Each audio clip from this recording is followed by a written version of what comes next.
Professores, bom dia. Alunos, bom dia, comunidade. Bem-vindos nesse dia, nesse lugar. Primeiro, obrigado por receber a gente, aqueles da comunidade. Oi, obrigado por receber a gente. Ana Cristina, onde está a mulher? Está lá.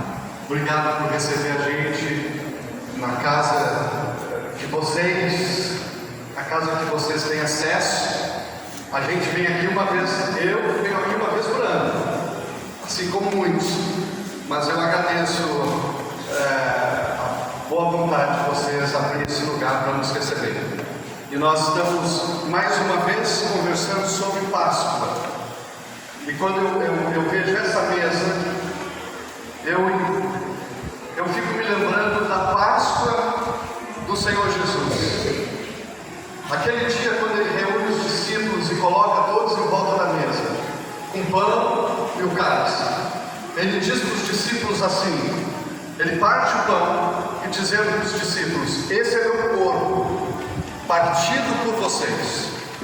Os discípulos não entendiam nada daquilo ali provavelmente, mas eles sabiam que ia acontecer algum tempo depois, onde ele ia ser morto lá na cruz, cravado na cruz, para no terceiro dia ressuscitar. Ali ele dá o pão, ali ele também dá o cálice, dizendo: isso é meu sangue, vertido por vocês. Ali na cruz, o ato de extrema bondade de Deus, o ato de extrema bondade do Pai, dando o que ele tinha de mais precioso. E nessa Páscoa, talvez seja interessante e importante a gente lembrar de atos de bondade. Lembrar primeiro daquilo que Cristo fez. Quando ele estava no Getsemane, chorando, a Bíblia diz que ele, o seu suor era como suor de sangue, era como gotas de sangue. Tamanho a aflição que afligia ele. Ali ele diz para o Pai: Pai, se possível, afasta de mim esse cálice, mas não seja a minha vontade, mas a tua. A vontade do Pai, dando o que ele tinha de mais precioso, que era o seu filho. A bondade do filho, obedecendo ao Pai, se entregando, a Bíblia diz, por resgate de muitos. E eu quero conversar brevemente sobre bondade. O que é bondade?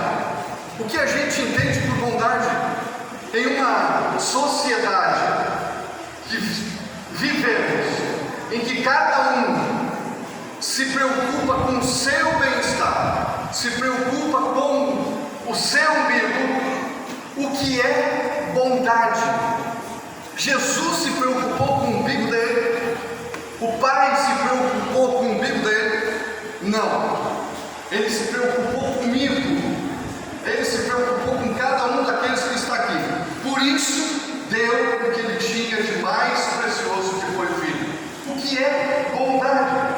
Deixa eu citar um exemplo de Jesus aqui, uma parábola, quando ele conversava com os discípulos. Ele dizia assim: vinha vindo um homem de Jerusalém para Jericó. Olha só. No meio do caminho ele foi agredido. Maltrataram ele, machucaram ele, roubaram ele e o deixaram caído naquele lugar. Passou o tempo e vinha descendo um mestre da lei, um sacerdote. Quem era o sacerdote? Nos dias de hoje, o sacerdote, quem sabe, era o pastor Valdeci, ou era o padre. Vinha descendo, mas o pastor Valdeci, quando viu aquele homem caído, passou longe daquele cara. Não vou me contaminar com ele. Passou distante dele. Afinal de contas, ele era um pastor. Como é que ele ia chegar perto de um homem caído, ensanguentado? Não. Passou mais um tempo e vinha um levita. Quem era o levita? É aquele que cantava, pegava o seu violão, entrava na casa de Deus, entrava na igreja e adorava, e levava o povo a cantar também. Esse levita talvez viesse tocando o seu violão. Aí ele viu aquele cara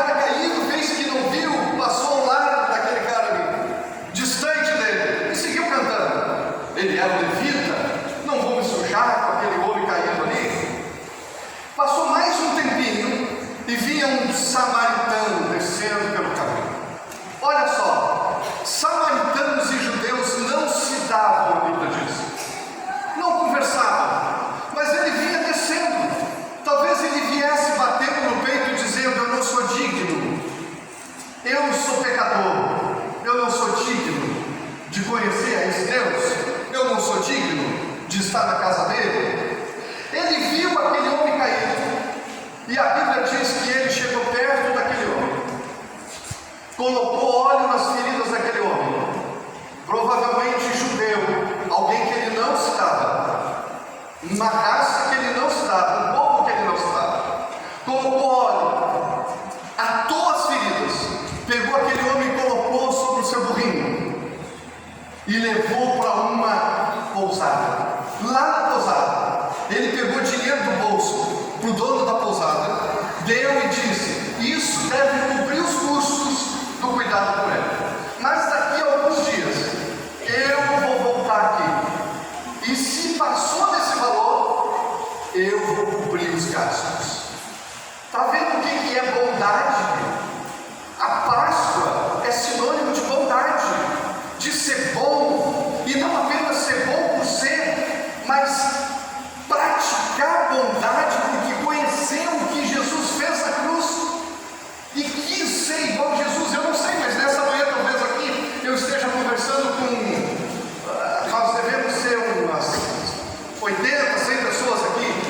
Talvez a grande parte, quando olha para isso aqui, quando olha para o sacrifício de Jesus, crê. Talvez diga assim: Jesus morreu na cruz mesmo. O grande desafio para nós é sermos como Jesus é. O grande desafio para aquele que crê naquilo que Jesus fez é ser como Ele é. E Páscoa é isso, é eu me lembrar da vontade dele na cruz e entender que eu preciso ser como Ele. Em uma sociedade, como eu disse, em que cada um se preocupa consigo mesmo, eu preciso sim amar o outro. Olha só isso aqui, deixa eu ler uma coisa para vocês aqui. Olha só, a universidade nos Estados Unidos, uma universidade fez um estudo e ela comprovou que 50% dos participantes daquele estudo que disseram que ajudavam os outros se sentiam mais calmos, fortes e ativos. Quem praticava atos de bondade, vivia sobre atos de bondade, era menos propenso a estresse e a depressão. Então, se quer um conselho nessa manhã, não pediram, eu sei, vocês não pediram, mas se me permitam dar um conselho nessa manhã de Páscoa: desmanche essa gaitinha daqui com raiva de todo mundo, de qualquer situação, essa gaitinha no meio dos olhos aqui, que envelhece a gente fica assim, com raiva da situação, a gente fica com raiva de político, a gente fica com raiva de doutor, de médico, de advogado, que não fizeram aquilo que a gente queria que fizesse, a gente fica com raiva do pai A, B ou C, que praticou isso, aquilo, aquele outro. Desmancha isso aqui e começa assim, pensar em como produzir atos de bondade. Paulo, escrevendo aos Romanos, no capítulo 12, 21, ele diz assim: jamais te entregues ao mal como vencido, mas vence o mal com o bem. O mal não pode definir a mim, querido. Aquilo que os outros fazem que é mal, não podem definir as minhas ações. Não, eu sou bom no sentido de que Deus requer que aqueles que o conheçam vivam de uma forma boa, vivam de uma forma melhor do que o resto dele. Deus requer que o Valdeci pratique sim constantemente, cotidianamente na sua vida, atos de bondade. Primeiro, dentro da sua casa, com sua esposa, com seu marido, com seus filhos. Não é brigando, não, mas é sempre incentivando-se e incentivando o outro a andar sobre atos de bondade. Depois, nas minhas relações, que coisa boa quando a gente tem relacionamentos que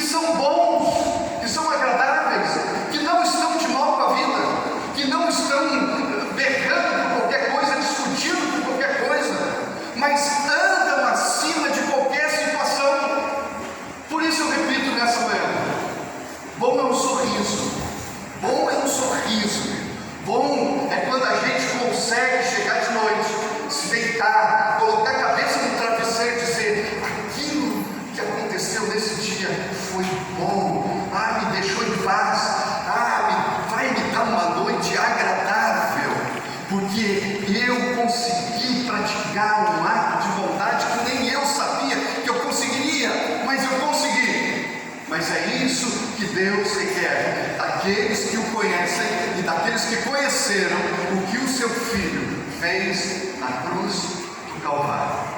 Se há algo de bom, maravilhoso e perfeito nisso que nós chamamos, que a Bíblia diz Páscoa, é a lembrança daquilo que o Pai fez. Extrema bondade para quem não era merecedor. Eu não era. A Bíblia diz que eu não era merecedor. Eu não amei Ele. Eu não amei Ele. Ele me amou primeiro. Deus me amou primeiro. E por ter me amado primeiro, deu o que Ele mais amava, que foi o seu Filho. Eu quero cantar com vocês. Para mim não ficar só falando, porque eu já terminei mesmo, a gente não é muito longe, mas eu quero cantar com vocês. Hamilton,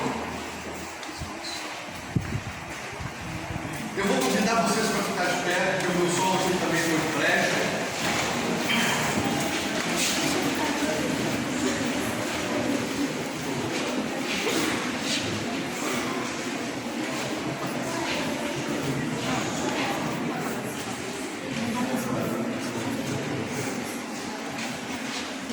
Se o som não voltar, a gente vai no bobó mesmo, não tem problema.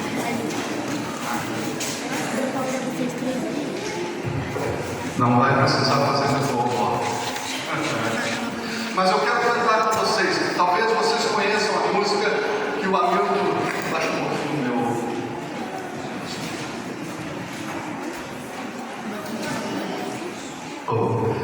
Talvez vocês conheçam essa música que vai tocar, que vai ser cantada. Porque Ele vive. Jesus não está morto. Não. Jesus está à destra do Pai. Vivo à destra do Pai. E a música diz: porque Ele vive, eu posso crer no amanhã. Porque Ele vive, temor não há. Não há.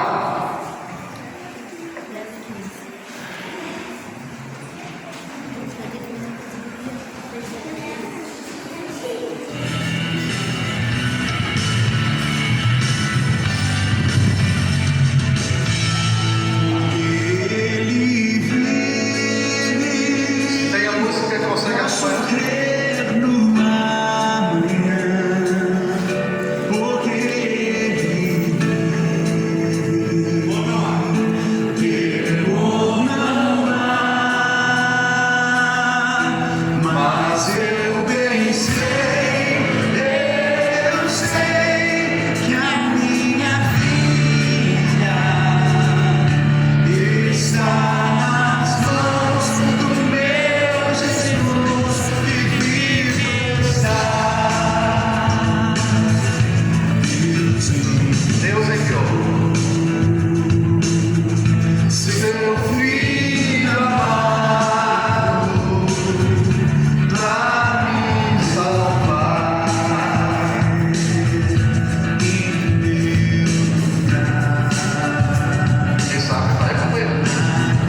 certo dia à beira-mar apareceu ele.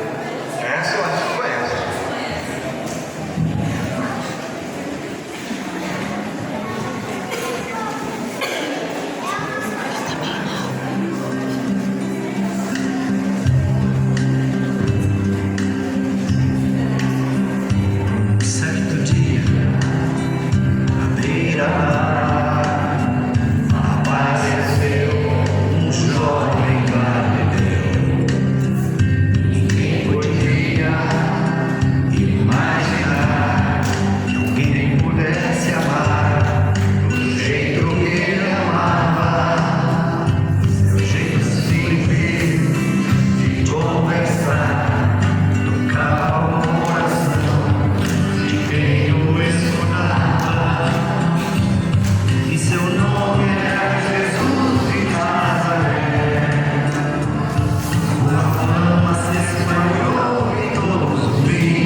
E ainda tinha uma última parte, dizendo assim, ó: vitorioso ressuscitou, Após 3 dias, a vida ele tornou. Ressuscitado, não morre mais, está junto ao Pai, pois ele é o Filho eterno. Ele vive em cada lar, e onde se encontrar um coração fraterno. Proclamamos que Jesus de Nazaré, glorioso e triunfante, Deus conosco está. Ele é o Cristo e a razão da nossa fé, e um dia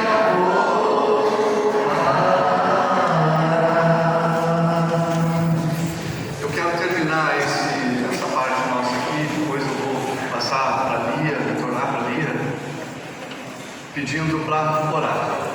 Tá? Aqueles que usam o termo rezar, fique à vontade, tá? Eu uso orar.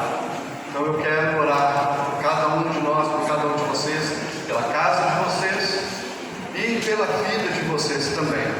Vamos fechar os olhos? Pai, em nome do Senhor Jesus, obrigado por esse tempo, nesse lugar, Senhor. Eu oro por essa comunidade, Senhor. Eu oro por essas crianças. Tu conheces o futuro de cada uma, Tu conheces os teus propósitos, Tu conheces os planos que Tu tem para cada uma delas, Senhor. Aqui estão médicos, advogados, quem sabe políticos, Senhor. Quem sabe o próximo ou próxima presidente do Brasil que está aqui. Quem sabe, Senhor. Professores, Senhor. Tantas profissões, pastores, Senhor. Oh, quantas profissões estão nesse lugar, Pai, Senhor. Eu oro por essas crianças, por esses jovens, por esses adolescentes, Senhor. Eu oro para que os teus planos se cumpram na vida de cada uma delas, Senhor. Haja paz, haja graça, haja conhecimento do Senhor nessa comunidade, Senhor. Mais conhecimento do Senhor, mais conhecimento do Senhor e da bondade do Senhor. Em nome de Jesus, Pai Senhor. Muito obrigado pela Páscoa, porque foi a demonstração do teu amor para comigo e para aqueles que estão nesse lugar e em todo o mundo, Senhor. Amém. Lia.